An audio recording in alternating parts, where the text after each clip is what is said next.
কেমন আছো তোমরা? তো আজকে আমরা যাচ্ছি পায়েলের মামা বাড়িতে। পায়েলের মা আমাদের এগিয়ে দিতে এসছে। আমরা উঠে পড়েছি বাসে। বাস থেকে নেমে টোটোতে ঝাঁকুনি খেতে খেতে যাচ্ছি। ঝাঁকুনি খেতে খেতে এখন আমরা পলাশী ঘাটে চলে এসেছি। টোটোওয়ালাকে টাকা দিয়ে এখন গুটি গুটি পায়ে এগিয়ে যাচ্ছি। নৌকাতে উঠবো বলে, নদী পার হতে হবে। প্রচণ্ড গরম ছিল, প্রচণ্ড রোদ ছিল। তার জন্য আমরা সবার প্রথমে নেমে জল কিনে নিলাম ঠান্ডা ঠান্ডা। আমি অটোতে ওয়েট করছিলাম, বোন গিয়ে কিনে নিয়ে আসলো।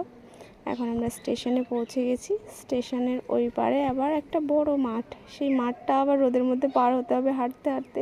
দেন আরেকটা নদী, এই নদী পার হতে হবে। এখন আবার মাঝি নেই, মাঝি আসবে, তারপর ওই পারে আবার ওর ভাই দাঁড়িয়ে আছে আমাদের নিয়ে যাওয়ার জন্য। তো আমরা এই পারে আসলাম। এখন যাওয়ার পরে দেখো আমাদের স্বাগতম করার জন্য কত লোক দাঁড়িয়ে আছে। ভিডিও ভালো লাগলে অবশ্যই লাইক কমেন্ট করো। টাটা গাইস, ভালো থেকো তোমরা।